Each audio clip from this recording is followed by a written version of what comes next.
Good morning, everyone. My name is Stephen Reed. I'm a partner with Cowan Gutesky & Company. We are a certified public accounting and consulting firm, and we're proud sponsors of this event. Several years ago, we started a series of executive forums, and the intent being to pass along useful information that you could take back to your businesses and implement them. Today, we have a panelist discussion entitled The Nonprofit Dilemma, Attracting and Retaining Top Talent in Your Nonprofit Agency. And I think you'll find it very informative. Instead of a lecture format, it's going to be an open discussion with our three panelists. And I'd like to thank you, panelists, for participating. And I'd like to introduce them to you at this time. To my immediate right, sitting here, is Michael Baker, CFRE. He's the founder and partner of M3 Development. Michael consults with over 100 nonprofits, conducting campaigns, feasibility studies, development, philanthropic audits, personal assessments, fund development planning, strategic planning, major gift planning, capacity building, management consulting, and executive searches. How do you find time to ski when you're doing all those things, Michael? I don't understand that. He's telling me he likes to ski. Sitting directly by Michael is Mary Pat Angelini, MPA. Mary Pat is the CEO of Preferred Behavioral Health Group. Mary Pat oversees the nonprofit programs and services that teach, improve, enhance, and maintain mental health and healthy lifestyles across the age continuum. And sitting directly next to Mary Pat, we have Matthew Siegel. Matt is a managing principal in Millstone River Wealth Management. Matt provides comprehensive financial strategies for clients, including retirement plans, investment advisory management, risk management, utilizing investment and insurance products from several hundred different world-class providers. So panelists, I'd like to turn it over to you. Great. Thank you, Stephen. Good morning. Just curious, how many in the room here are from a nonprofit, work for a nonprofit? Wow, all right, good. That's good, you're in the right place. So, when you look at, how society has changed over the course of 5 years, there's one thing that really has been the disruptive piece for our industry. And, everybody has one of these smartphones, right? How disruptive is this smartphone? How has it been in everything that you do? So whether you are an employer, whether you are a candidate, whether you are looking to make a donation, anything as simple as the basic premises of what we do for a nonprofit, or you need the services that a nonprofit offers. Technology has really changed how we do business. And fortunately, I get to see, we work in a space where you get to see the best of people and sometimes the tough times. And it's a privilege to work in this industry. And recruiting is a non-stop business. And I would call it even self-promotion, everybody here. When you're out and you're looking for a new job or a new opportunity, or a new opportunity is coming to you, it's great to market yourself, to network, to talk with folks. And this is a good place to do it, and other places are as well. When we do executive searches, usually it's a CEO or an executive director, or it's a VP level or director level for fundraising in the philanthropy track. So how many folks are fundraisers here? All right, now how many are executive directors? All right, you're fundraisers too, so I saw a couple of you raise your hands. The part that I think a lot of, when we're recruiting and we're looking, there is a profile of a type of person and a personality, because organizations have something called a culture. Does everyone have a culture? All right, so your culture is either going to make or break you. And we try and instill in organizations a culture of philanthropy. And there's a lot of ways to do it, but really it starts at the top. And when it starts on the professional side, it starts with the CEO or the executive director. And that culture of philanthropy is important, because if you do not have it, it is going to affect everything that you do in the philanthropic spectrum. And I spend a great deal of my time, our tagline is all things philanthropy, because we believe that everything is connected to philanthropy. That's why I picked on some of the executive directors who didn't raise their hands when this about fundraising. So when you're tied to all things philanthropy, you're doing things like working with board members, talking to donors, out with your program directors, engaging individuals and volunteers in what you do. You're creating that culture. I think that we right now have had some great successes, but there's a huge opportunity for those who are, because we have a massive shift in leadership that's happening now. And I don't know if you see it in your organizations, we see it in the searches we're doing. A lot of executive directors are retiring.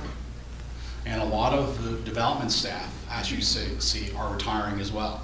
Because the baby boomer generation, that massive 78 million pot of individuals, what's the term we use? 10,000 people are retiring every day. See that commercial? Well, it's true. And organizations that aren't prepared for this are going to have real big challenges. So with searches, when people are retiring or moving on, so the CEO search usually it takes a longer time because you have the board involved. And when you're doing, with us, we recruit. We're a firm that just goes out and we do recruiting. We're not, contingency based. We're retained based. So someone hires us to fill that position. And fortunately, we've had a record where we've had 0 people we've had to replace. Everybody gets a guarantee. So we really take our time to go through what's the right personality, what's the fit, and then there's a process that helps us to go out and identify and say, okay, we need to recruit people. So if you get a call from Michael Baker or one of my colleagues at our firm, M3 Development, just please answer the phone or call us back or email us back, because we're calling for a reason, because you've been identified as someone who can really be impactful in an organization at another level. And it's important when you are running organizations or you're in that path to running an organization to get involved with things that are outside your comfort zone. So for those who are in the fundraising space, you don't want to just be doing fundraising. You want to make sure you're engaged in other parts of the organization. When we're recruiting for fundraising staff, I'll tell you, that's one of the hardest positions to fill, because it's not just the culture fit, it's now personalities. It's the personality with the fit with the CEO.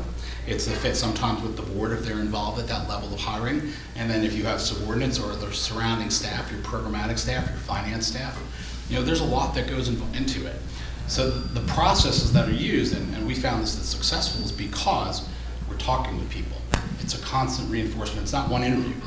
So I like to equate it to dating, right? We all go out on a date. First date, it's awesome, or it stinks. Okay, and the first impression that you make, if you make that great first impression, it's going to go on to the next step. But as you go on to the next step, there's going to be more relationship and more questions and more probing and more. I like to talk about behavioral-based interviewing and talking to people and give me an example of a situation where something wasn't going right. How did you handle it? Or someone came into your office, was really emotional. How did you handle it? And we want to listen and hear what people are saying.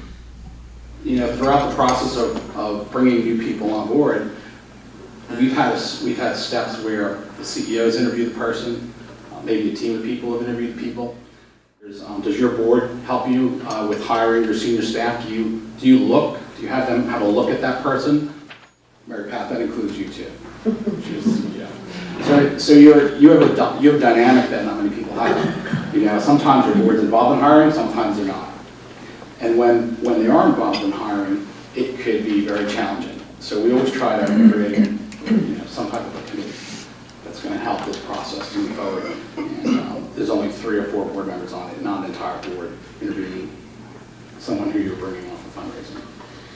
And then, kind of a peer interview where you bring someone on and they're going to talk with the like-sized staff that they're going to be working with every day. And afterwards, you put it together and see what was the fit of the individual. Do they have the skill sets that we need? And is it someone who would fit our culture? And hopefully you've created that culture for philanthropy. Because I will tell you, here's some statistics. So right now, CEOs and executive directors, 51% of them are Gen Xers. That's good.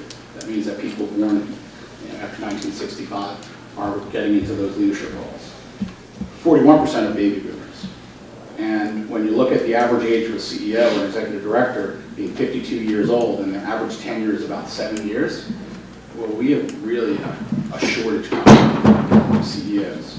Another statistic is that 29% of senior fundraisers will retire in the next 5 years. So those are daunting numbers when you look at it. When you look at replacing individuals, the cost is so much more. So with fundraising staff, I can tell you at least, when you have someone new, they're going to stick around on average 16 months. The cost to replace them is about 1.2 times their salary. And it takes a little bit longer to get people as well, so you're not just hiring people. When you get to the senior fundraising level, the cost to replace someone is 9 times their salary. big ticket. So if you have someone who's making 6 figures and they decide to leave, or they're retiring, or they're moving on, you know, or there's somewhere your turnover ratio is too high, you got to figure out some way to keep people and keep good people. Because as much as I talk about recruiting, I also want to talk about the benefits of holding on to your people, embracing them, bringing them up. Because, you know, how many people here have a strategic plan? How many have a strategic plan that's in writing?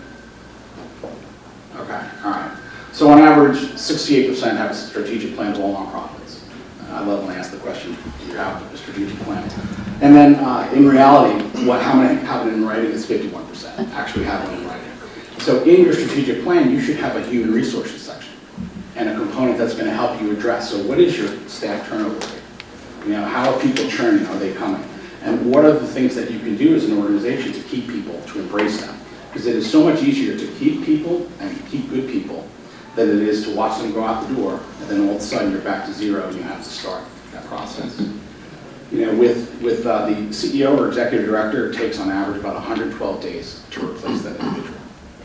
And that's if you have a succession plan. And I can tell you, 77% of nonprofits do not have a succession plan. Where does that succession plan belong? Well, within your HR function of your strategic plan, there should be something that says create a succession plan. Okay, and we'll talk a little bit about what that looks like. You know, and when you look at creative compensation, and this is the part that I think where everybody says, how do we keep people?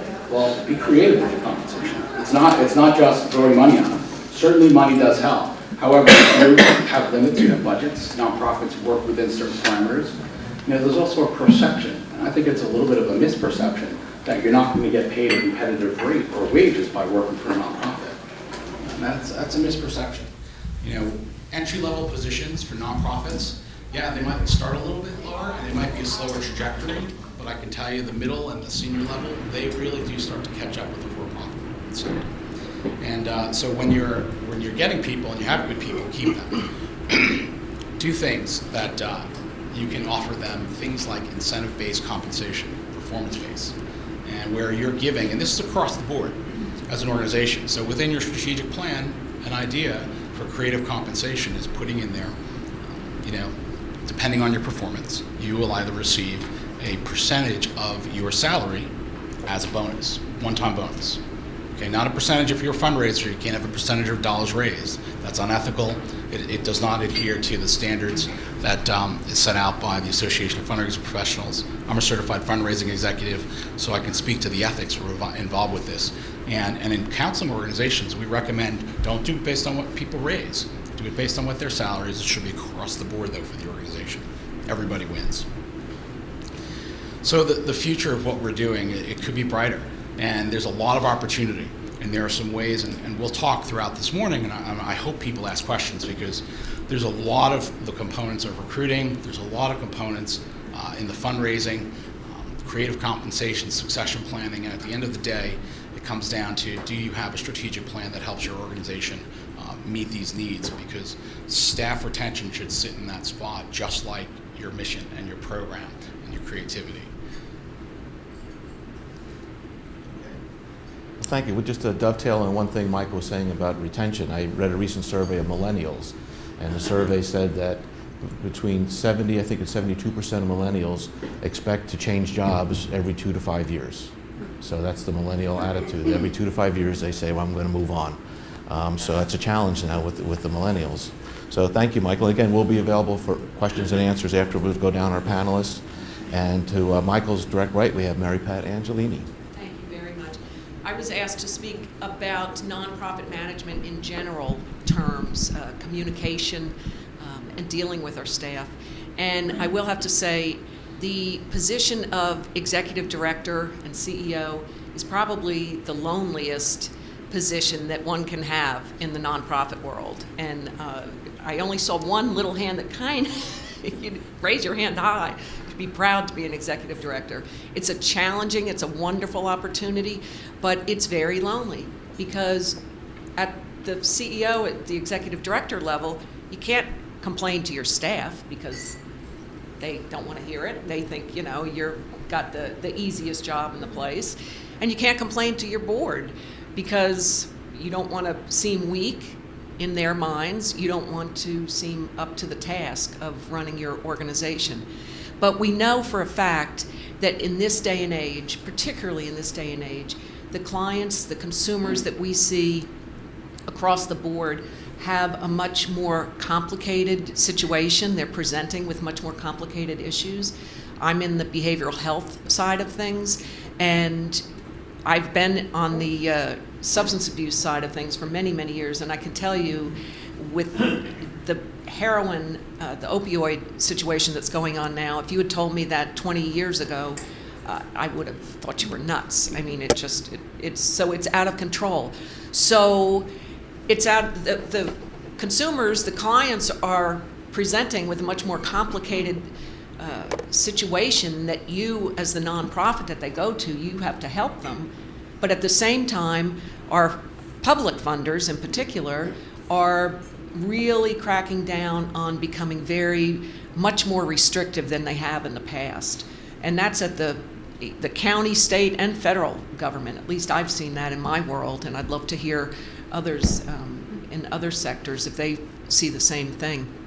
That's not a bad thing necessarily. I think over the years there have been many nonprofits that have not been run efficiently and effectively, and as public dollars going to that organization, the public has a right to ask how the dollars are being spent. But then there's a tipping point where it becomes overreaching. Steve mentioned 2008, and with the recession, our annual golf outing, and it kind of dovetails into philanthropy, our annual golf outing brought in usually about 60 to 70,000 net. We had a really successful golf outing.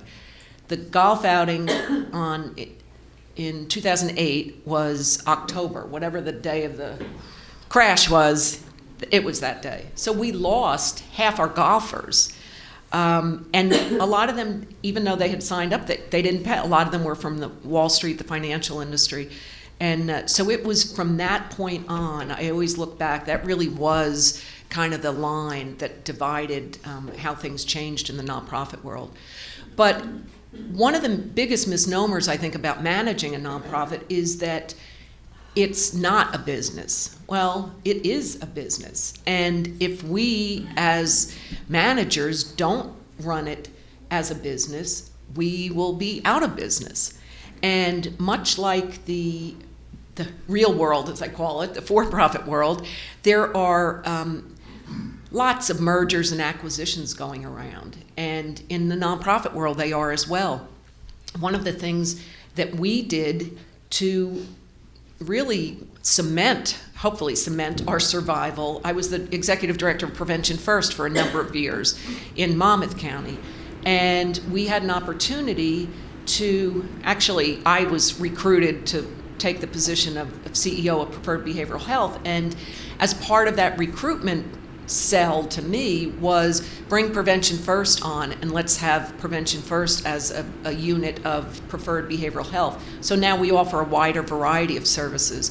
So that worked for about 3 years. And last year I was approached by a very large organization called Oaks Integrated Care in South Jersey, and we are now an affiliate of Oaks Integrated Healthcare. It was a long process. The board was involved at every step of the way, but again, it was an opportunity for us to grow and for us to really become stronger as a nonprofit, to provide the services that I mentioned to the folks that really have complicated issues. One of the other areas that they asked me to touch upon was communication among our staff and out in the field and out in the community. One of the things that I think is most important is, and we all know this intellectually, it just, you get so busy and you're doing things and you may not think about it in these terms, but everybody learns differently. There could be someone that's a visual learner, someone that's an auditory learner, someone that really wants to, look at the paper and feel the paper, and a tactile learner. And it's very important that our messages get out in those all different avenues that really will reach those particular type of learners so that they really hear the message. The big thing when we affiliated, when we were in the process of affiliating with Oaks, and the board at that point had agreed that we were going to do it. We hadn't signed the actual paper yet, but it was in process. And so how I rolled it out to the staff was I did a newsletter. We have a weekly newsletter. Sent an email blast to everybody, to the staff, and we have 400 staff. So out of those 400 that maybe 250 didn't get it, didn't open it, or too busy doing their work. And then maybe another 50 probably got the entire message wrong. So again, the way, multiple types of communication needs to be used. And then I had one day in our training center, 3 different times we set up, and we just stayed there, the CEO of Oaks Integrated and myself, and just had a town hall meeting with our staff that came in. And the people that came in, they were very, very appreciative. And the message in all of these different types of messaging, the message was identical. So no one could say, well, they said this on this day. We literally were scripted. We were using a script. And then another thing that we did a robocall to all of our employees, letting them know this is the, blah, blah, blah, blah, blah. And that it was a good thing. And that's the other thing, how to couch your messaging. It's very important, in my opinion, to be positive. These are the positive things that can happen. But to the point about the salaries being lower, many times they are lower at the entry level positions at our nonprofits. But those are probably some of the most key positions that we have because they're interacting with our clients. And one of the examples I use all the time are van drivers. We have several vans that go out and pick up our clients. That's a key role, even though they're not making a lot of money at all. But they interact. They're the first person that our client sees in the morning. They're the last person they perhaps maybe will see as they get dropped off. And that position as a van driver is very important. And I just had this conversation with my HR director. I said, we need to change the way we're describing what this position is. It's not driving a van. Yes, it is technically, but it's an opportunity to make a difference, a positive difference in the lives of the people that we serve. So many times it's just a matter of twisting and tweaking what we're saying to our staff as well as to the community. And another misnomer, again, to the community is that, all those nonprofits, they're funded by the government. They don't need philanthropy. They don't need philanthropic dollars. And that's very, very important. One of the things, and I'll wrap up, that I also wanted to mention, again, was board recruitment. And I think it's so very important to have a strong board, but a strong and supportive board, not an overreaching board.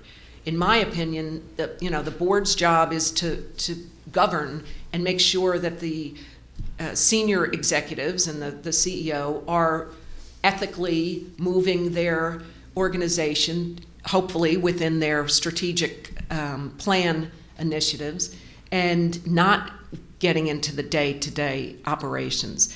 But I have to tell a story because I see my former board member, Jan Conley, and a very dear friend. I had reached out. Jan was at the press a number of years ago, Asbury Park Press, and I had sent and I think I have this right, I had sent a press release out about an event we were having. And I invited Jan, as someone from the press, to come and visit the event. And she gave me very good feedback afterwards.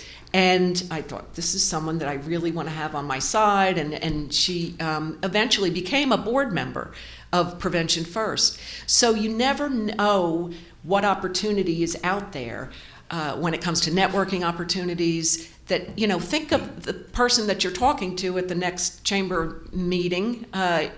Perhaps maybe their skill set or their business that they represent is an opportunity to have that business represented on your board of trustees. So with that, I'll turn it over to Matthew, and hopefully we'll get some questions afterwards. Good. I've never needed a microphone before. I'm not used to this. If you would think back a generation or two, the typical American worked for about 40 years after getting out of school at one employer. They retired debt-free with a pension, maybe a gold watch. They lived a very short time and then died when they were supposed to. Today, we get out of school and go work for 40 years for, on average, 7 employers. We retire with no pension, most likely no gold watch. We are usually encumbered with a tremendous amount of debt. I see very often clients who sell their home to right size for $500,000 and then go to an adult community and buy a home for $500,000. We don't live a short time anymore, we live a long time. And not always in a healthy way. If you watch an hour of television, you'll see at least 7 commercials for prescription pharmaceuticals, all of which were very expensively created using psychology to try to coax people to take more medication, which costs a lot of money.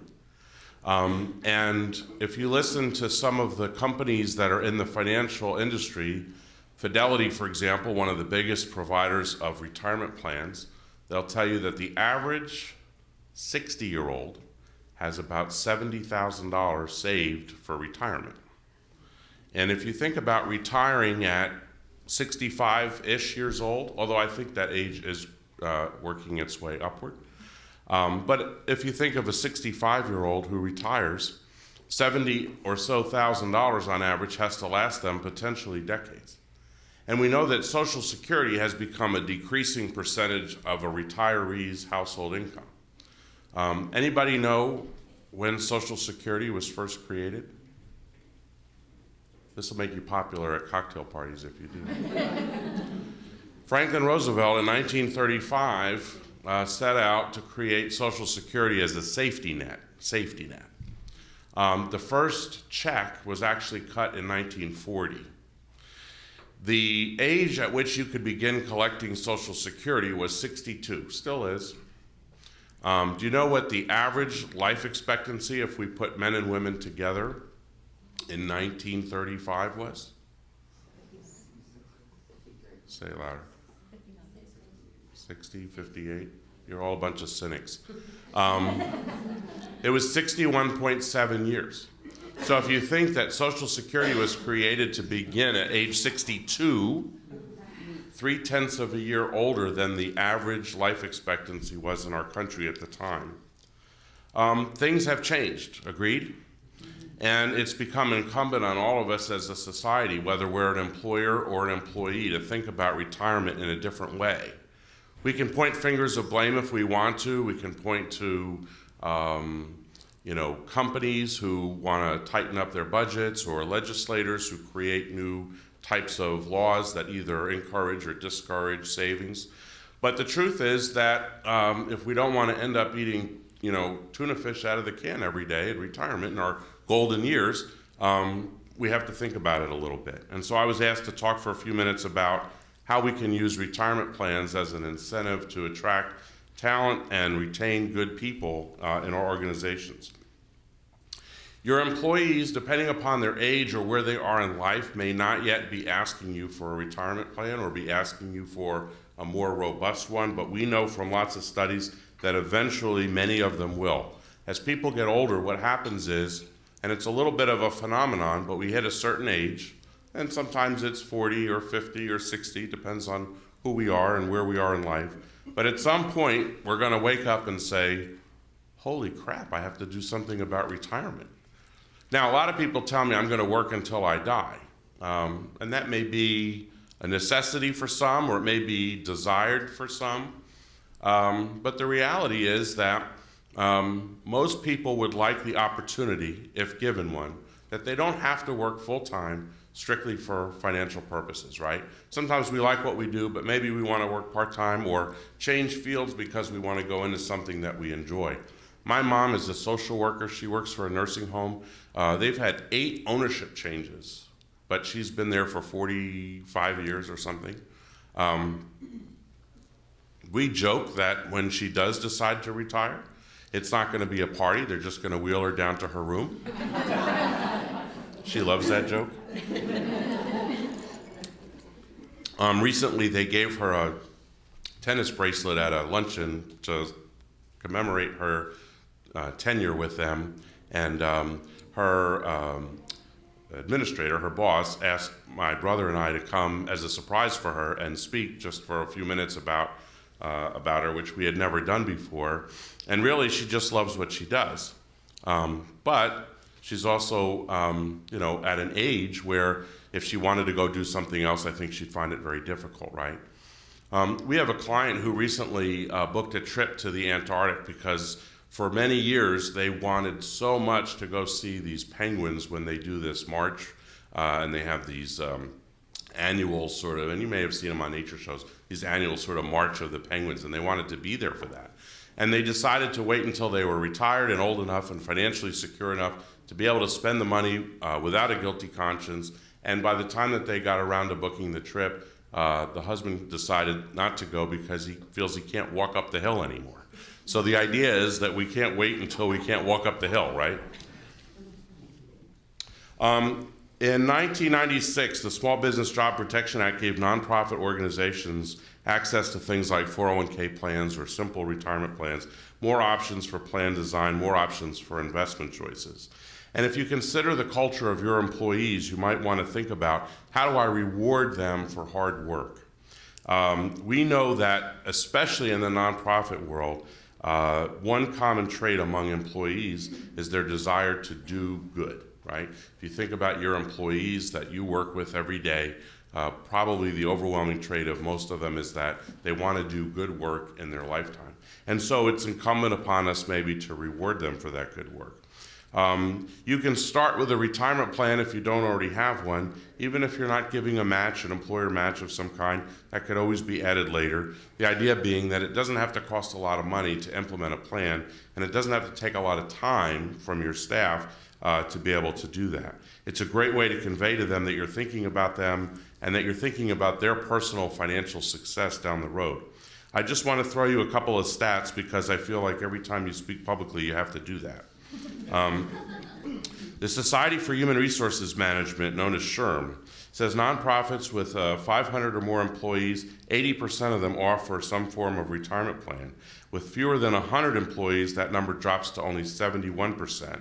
And with fewer than 10 employees, I know a few people here today have smaller groups, it's less than 63% of those companies. That means a lot of people working with no formal retirement plan. We often say to our clients, the size of the organization, meaning how many employees you have, really shouldn't matter. Whether it's small or large, it's equally important to those employees that they have a way to be able to save money. And sometimes it's a maternalistic or paternalistic approach because we're giving them take your medicine, I know it tastes bad, but it's good for you kind of message. I often say my role is to shed a little brotherly love with people and encourage them to put away money. I know it's more fun to go out and buy the latest iPhone or make sure that you have a mocha latte, something or other every day. But if we think about what those things cost, most people are putting away less than they spend on fancy coffee to save for retirement. Most people are spending more time per year planning their annual family vacation than they do planning their retirement. Now, I'm biased because I'm a financial planner, but I think that that's sad because I believe that those of us in the room today, when we get to be an age that we might want to retire, a good percentage of us will not be financially able to do so. We know that pensions have all but gone away. I'm sure that some of you have worked for companies that offered pensions, and I know for a fact at least one or two of you in the room, probably more, have been involved with terminating those pension plans. There's lots of reasons for why they're gone. Truth be told, they're gone, and they're never coming back. That's our prediction. So we have to be able to work around them. One other thing I would say about implementing retirement plans is that you really need management buy-in and board buy-in. And without that, it's just not going to be an effective effort. We talk about plan design with regard to employer contributions, how to give a match versus a contribution, how to stretch a match as a way to both save money and encourage employees to put away more. And then the last thing I wanted to mention is that a lot of times what you can do, and if you have a good financial firm working with you, this doesn't have to cost any or very much money, is that you can offer financial planning and financial literacy or education to your employees. There was one more stat I'll give you. Bank of America did a study. 88% of employees across the country, this is not just not-for-profit employees, but all, do not understand how to decide on two things: how much money to save for retirement and how to invest it. And that can be very easily solved with education, group education, individual one-on-one education. It can be a benefit of working for your organization. So not just for young, financially illiterate employees, but for all. And it should be something that's on your strategic plan, as Michael mentioned, on your recruiting plan, and on your overall HR plan. You can go beyond that. With financial literacy, you can talk in terms of not just retirement, but how do we save for our children or grandchildren to go to college? How do we care for aging parents? These are all financial concerns that people express to us. And you can do certain things like having an educational campaign. Am I on track to retire? We can give each person a score based on how they're doing, and then knowing that score, they can take positive action to move forward. I'll wrap up there because I think my time's probably up, or was up, based on the laugh I just got. And you'll move on to questions. Thank you. Thank you, panelists. Just as a reminder, if you do have a question, raise your hand and wait for someone with a microphone to come in. So we'll now open up for any questions.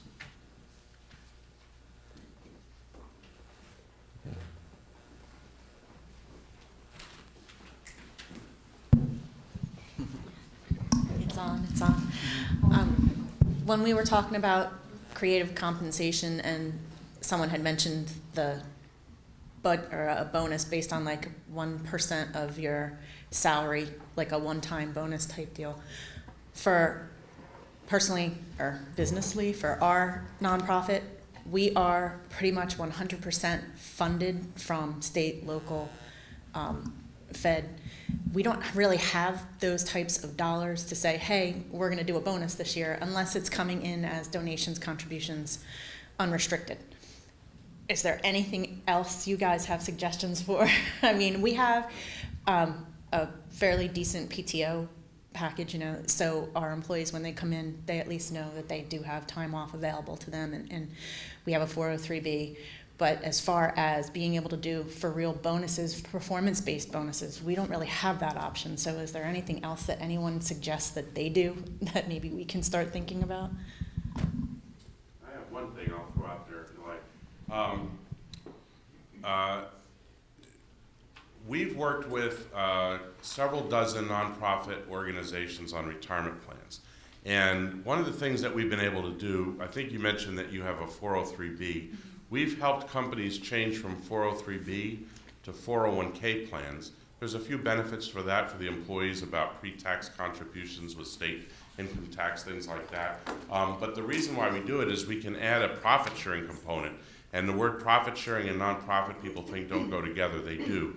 Profit sharing is an IRS term that just means discretionary. And what we have found is that the nonprofits that we work with, many of them, not all, that are funded exclusively by government entities, like the state, for example. The state of New Jersey, you're right, does not make it very easy to increase your budget to give people bonuses freely or without great justification, maybe begging for many years in advance. But what we have found is that they are much more willing to help you with budgeting for retirement plan contributions. It could be the same dollar amount that you would have given, but it's given in a different form. It's not cash through payroll. And if you think about giving somebody money today that they can spend, and I'm sure they'll appreciate it until it's spent, right? Or money that you help people to create wealth for the future is something completely different. But what we found is, and I don't know this about all states, but I know in New Jersey anyway, it is much more feasible to seek out money in your budget each year to do something like that when you're exclusively funded in that way. That's just one idea. And from a looking forward with those grants, when you're applying for them or when you're renewing them, take a look, talk to one of your fellow nonprofits in the same field. What, may I ask what agency you're with? Long Beach Island Community Center. Okay.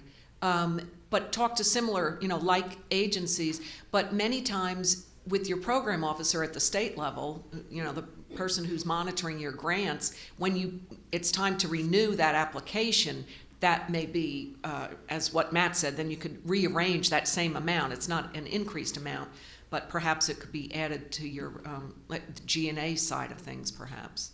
So it's a negotiation point. Yeah. Having philanthropy as part of your business plan, because again, a nonprofit is a business, and profit is a word that you should readily use, because without profit, you can't do things like what you're talking about. And so the mechanisms to do it, and when you have a sophisticated enough board that understands, all right, we've got a high-performing staff, we want to keep them. We want to keep them engaged. Well, part of the reason you're doing this is to help the organization fulfill its mission. And the mission-centric piece of it is so critical. Creative, and I like what both of my colleagues shared, because it's great suggestions. But as an organization, you need to really think, what do we want to be, what do we want to do, and then pivot from that point. And if you want to continue to stay 100% funded by the government, change is very, very cumbersome within that mechanism. But if you're functioning in a nonprofit that has a little bit of flexibility to operate more and have some philanthropy involved, fundraising, then you can add components that are going to be beneficial to staff along the way. Frankly, staff are critical to mission and the delivery of the mission. At the end of the day, it starts at the board. And if you have a CEO or an executive director that is in a spot where I'm going to call it a position of strength, and I like to use the term, have you built up your collateral along the way as an employee, the things that you can utilize. And if you have good collateral, you're going to be able to talk to your board chair in a very, very upfront way about these types of things. But if you don't, you're in a position of weakness, which is a different circumstance altogether. But there are ways. It's change, and the only one who likes change is the baby that needs the diaper change. That's it. Love that. I actually used that quote when we were talking about merging or affiliating with Oaks. I know Mark Twain, I think, said that. Jan? Okay. Beth Heyer, I'm a nonprofit consultant. Mary Pat, you talked specifically, you mentioned the word supportive board, and then Mike, you've mentioned board a couple of times just now. And I know that increasingly, almost universally now, funders, including grantors, will not even consider a grant application unless the board is 100% contributing. So when you're structuring your board, restructuring it, building it, how do you recommend putting in and it's a cliche, I know, but the give or get, right or raise piece of it so that your board is 100% contributing, which will enable you to get the grants you need? Well, you have to be upfront, obviously, and say this. We expect some type of personal contribution. Doesn't matter what it is. I mean, depending upon your philosophy, your culture of your board. I found it a bit awkward when I came to this new position because I inherited a whole new board, and so it was not. They were not used to fundraising, and we still don't fundraise very heavily. We need to do more of it, but so it was gradually. It's education. It's just pure education on the from the board's perspective, and lots of times, and in my situation, there are many board members that they hadn't realized, because nobody ever approached them about this, that that's part of being a good board member, is to make some type of contribution. And so again, I think it's just communication. There's a wonderful resource, and I meant to mention resources earlier, but how many people are familiar with Board Source?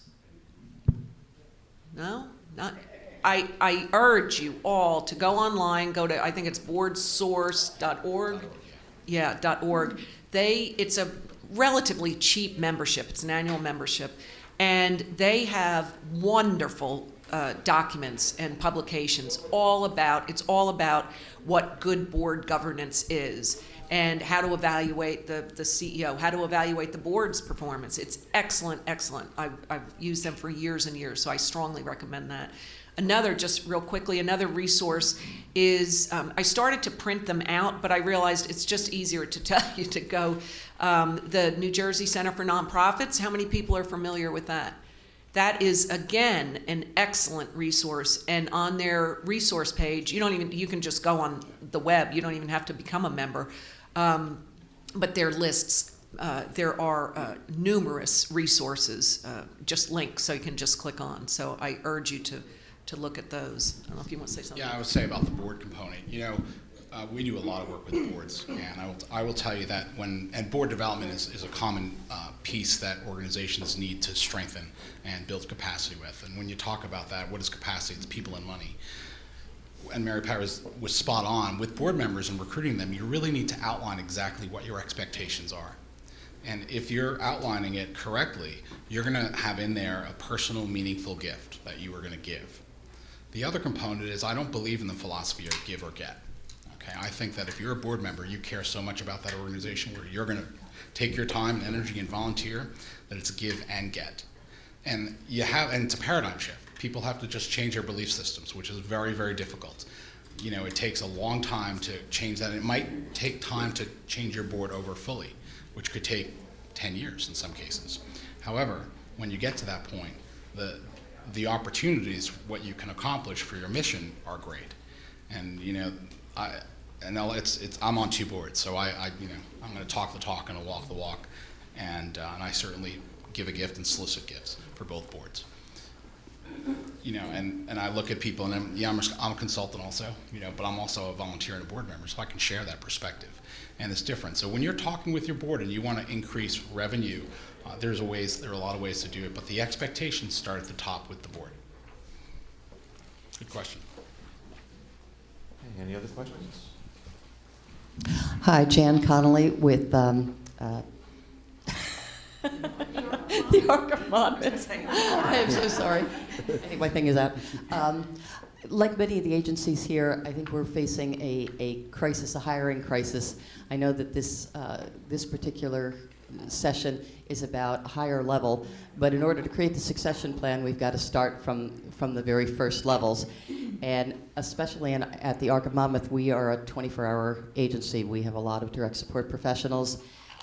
It isn't the most high-paying job in the world, but it is the most important because, as Mary Pat said earlier, these are the people that are on the front line. These are the people that are making the difference and creating the little miracles every single day. In order to create the succession plan, we want to make sure that they stay with us. And I was just wondering if you had any creative ideas of how to attract the talent and how to retain the talent, and if there's any incentives that don't cost a lot of money, because unfortunately, as everyone knows, with fee-for-service, the way that we're funded has been turned upside down, so we don't have the extra money there. So any help would be much appreciated. One of the things that we did recently, fairly recently, we have a committee, and I forget the name of it, but it's a committee of staff, and it's basically, general welfare of our employees. And their whole mission, the committee's mission, is to come up with ideas that don't cost a lot, but that really will help embrace what the folks are doing, and to encourage them to, like what they're doing, and to support the employees across the board. And one of the things we did, we started a spa day, and it was all done. We got somebody to come in and do neck massages. It was just all volunteers from different community organizations, and they take pride in decorating the training center, and it's a beautiful day, and the staff love it. We've done it 3 times. It doesn't cost anything. It costs time, perhaps, but it's a simple thing that I think really goes a long way. And I'll be honest, when I first heard about it, I was like, oh, really? Is this gonna, I was very pleasantly surprised at the difference that it made. That's one little thing. The other thing is keeping them involved. And again, I think, teams can be used to the detriment of an organization as well as to the positive movement of an organization, in my opinion. But I think to get their input from time to time, once a quarter, I pull together people from all levels and just take them to lunch and say, how are we doing? What do you think we're doing? What are you hearing? And they feel empowered, and it means a lot. So it's those little things. It really isn't a lot. We also have a program called Go for the Gold, and it's if somebody sees an employee doing a good thing above and beyond, it's a certificate that's sent to them, but it's a nice certificate, and again the staff are very, very appreciative of it. And, it's many times, as you know, in business and in life, it's just the acknowledgement that we know you're doing a good thing and we appreciate it, and we thank you for it. And to Jan's comment about the fee for service, one of the things, because our industry is completely on our head about this change in funding starting July 1, and we're in preparation for this, but one of the things that I have told my staff and board is that this change in funding structure, yes, it's very nerve-wracking right now at all levels. People think perhaps they're not going to have a job. Are they going to have a job? But the good news is that this will actually embolden or empower the agencies who are doing things efficiently and effectively to have some extra money once we get over this, I said, 1.5 to 2 years. Then the money that we are able to bill for will be ours.